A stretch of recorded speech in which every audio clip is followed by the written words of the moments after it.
Semakin saya baca hadis Nabi, makin kuat keyakinan saya, makin kuat iman saya, makin hilang keraguan saya bahwa yang berbicara ini bukan manusia biasa, tapi dia dapat wahyu dari Allah. Wa ma yantiqu 'anil hawa in huwa illa wahyun yuha, melainkan wahyu dari Allah Subhanahu wa taala. Yataqarabuz zaman, masa begitu cepat berlalu tak terasa. Sebulan seperti sepekan, sepekan seperti sehari, sehari seperti sesaat.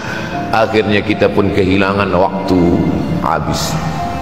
Saya Ustaz Abdul Somad, memang zaman ini tak terasa cepat betul.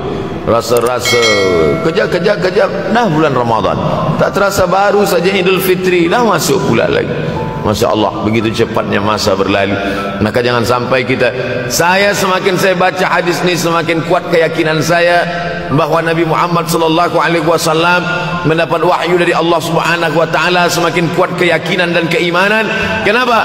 Seandainya Nabi berkata zaman nanti di akhir zaman itu semakin cepat, semakin dekat, semakin berlalu tak terasa, tapi kemudian zaman yang kita lalui tak sama seperti yang dikatakan Nabi. Mungkin datang juga keraguan dalam hati, betulkah ini?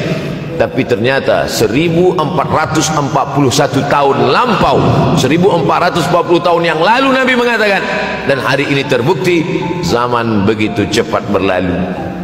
Masya Allah, tabarakallah. Hari inilah ditemukan internet, hari ini datang television, hari ini datang WhatsApp, hari ini datang yang melalaikan kita daripada Allah Subhanahu wa taala.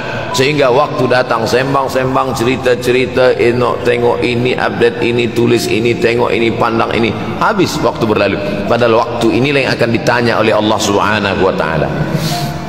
6 kali Allah bersumpah demi waktu.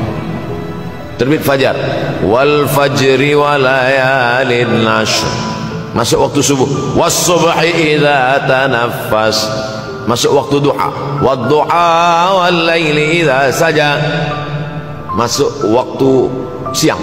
Wan nahari idza tajalla, masuk waktu asar. Wal asri innal insana lafi khusr, masuk waktu malam. 2 kali Allah bersumpah demi waktu malam. Wal laili idza saja wal laili idza yaghsha. Kenapa hadis ini yang Ustaz bahaskan? Kami nak mendengar hadis tentang Dajjal dah lahir atau belum? Dajjal dah hadir. Mana bukti Dajjal dah hadir? Kurma bisan tidak lagi berbuah. Bila kurma bisan tidak berbuah, Dajjal dah nak datang.